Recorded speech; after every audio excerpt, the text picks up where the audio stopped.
Let's move on to this next thing, slightly more optimistic. Actually, Yeah. I think, Krystal, a very good test of whether you and I are right in any way about politics, which is that can some of our bigger social problems just be fixed with money? I personally believe yes. Let's put this up there. So the Biden administration is days away from beginning monthly payments to families with children with the child tax credit, up to $300 per child a month to most American families. Now, that is thanks to the temporary increase. I think it's only a couple of years here. But this, I believe, expires in the middle of the midterms strategically in order to make sure that people won't vote against it. It's a very interesting test of if you give people $300 a month per child, why do people on the right support this?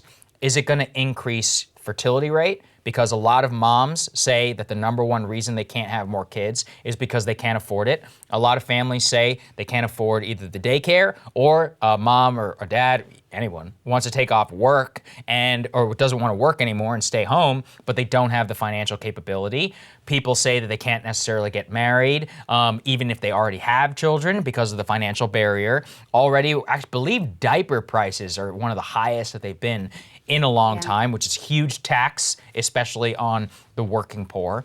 So $300 per month per kid, that's a lot of money. And when you consider, especially almost what the average American family, if they do have kids, it's like 2 kids, that's $600 extra per month. I mean, in some places, that's not necessarily rent. Maybe that's half your rent. Maybe that is your diaper budget. Will that affect your behavior?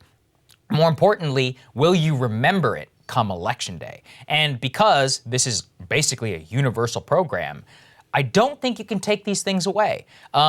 But I could be wrong. It could be that the culture war is so powerful that this will fade away and we'll just forget about it. In some ways, that's what happened with the stimulus checks, but those were one time. This is a monthly payment which people will receive for more than a year. Yeah. So once it becomes part of your financial budget, once it becomes part of your life, are you going to A, reward the people who gave it to you, and B, are you going to fight for that program? Are you going to make it and change societal behavior? Will it make things more stable? Like, we were talking about global chaos in the show. It's a big test. I honestly have no clue. Yeah, that's all really accurate. And for once, Democrats were actually a little bit smart about the way that they did this politically.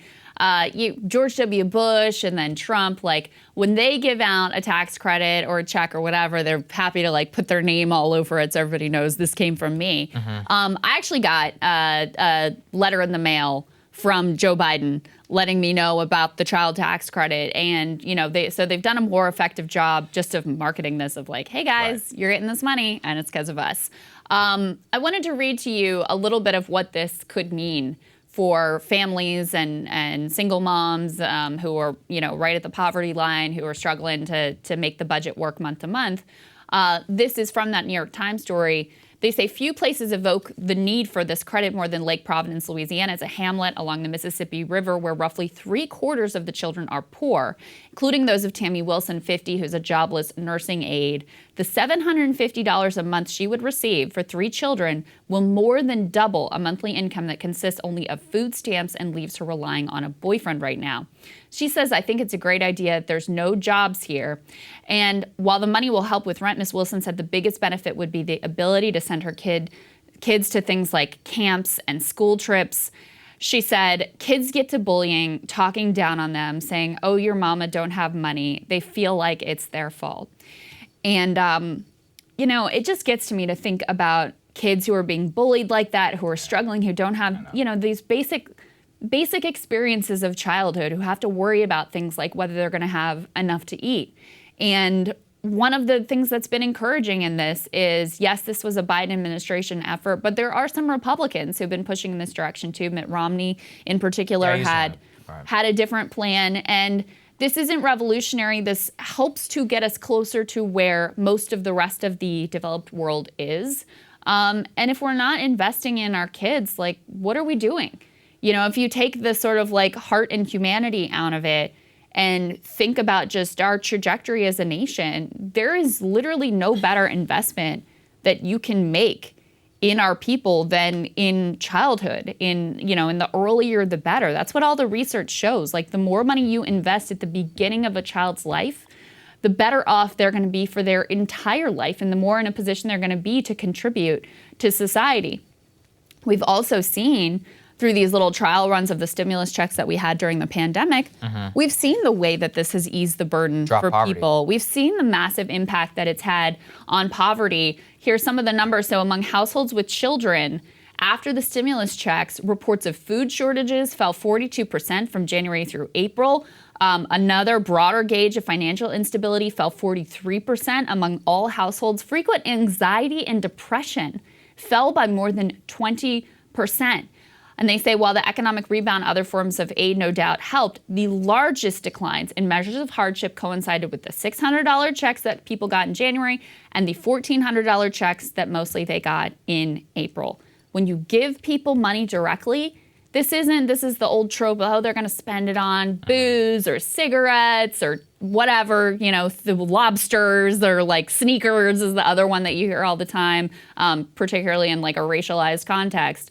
But no, what we've seen from study after study and real world experience with these checks is people spend it on rent, on their electric bill, on food, on, clothes or experiences for their kids. They spend it on being able to like take a day off of their current miserable job and find something new that meets their skill set more, is more fulfilling or has a higher wage or gives them more time to be with their kids, gives them that little tiny bit of power. And that's part of what we're seeing in the market right now is like, because people had even just this little bit of help during the pandemic and were able to get just a tiny bit ahead, they've been able to leverage that into more power in the workplace, more, the labor market for the first time has tilted ever so slightly back towards workers. That hasn't happened in like 40 years. So look, I wish they would have made it permanent from the jump. I hope that you're correct, that ultimately they're able to, this becomes so integral to people's lives and their budgets and it's so supported. And I think the way they've structured it where it's not completely universal, but it's more or less a universal provision makes it much more likely that politically this will succeed and will disproportionately benefit the most disadvantaged people in the entire country, which would be, by the way, poor children. Those are the most disadvantaged people in the entire country. I do want to give one warning, which is, look, we're entering a very strange economic period. The level of economic optimism is higher, is the highest it's been since 2005, if you can believe it. So welfare politics could easily come back in a big way. And I don't want people to have a false picture about how that might look like. And they actually quote somebody here in the story. A man, Mr. Sullivan, he has 4 children. He's gotten by on unemployment insurance, food stamps, and odd jobs, could collect $11.50 a month, but is so skeptical of the program, he went online to defer the payments and collect a lump sum payment next year. Otherwise, he fears if he finds work, you have to pay the money back. He says, quote, government assistance is a form of slavery. Some people do need it, but then again, there's people that are living off the system. And same thing, there's another woman who's a low-income parent. She describes the program as wasteful and counterproductive, and she lives 90 minutes away from the person who you discussed. So don't underestimate the power of welfare politics. I'm telling you, this could come back in a big, big way, and it could be actually a huge blow against the program. That's actually another thing we just frankly have to contend with.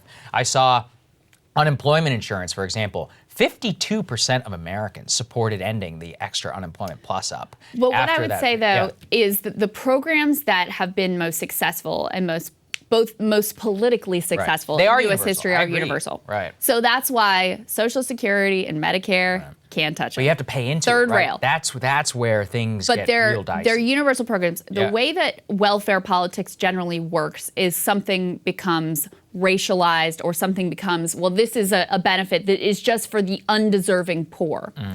Typically what we've seen through American history is when you have a benefit that is universally applied more or less, it garners more political support because it just makes it harder to be like, oh, well, it's those bad poor people who are getting this. The Ronald Reagan, the welfare queen, the young bucks buying T-bone steaks. I do think it helps the middle class is getting this significant. 100%. So I do think that helps a lot. 100%. In terms of mitigating that. But I just want to put it out there that this could be a problem. Yeah, I mean, welfare politics have been very powerful in American history, but I think it is somewhat protected against that because of the breadth of who is ultimately getting this. It makes it hard to be like, oh, it's those lazy people who don't deserve anything and just need to like bootstrap themselves up.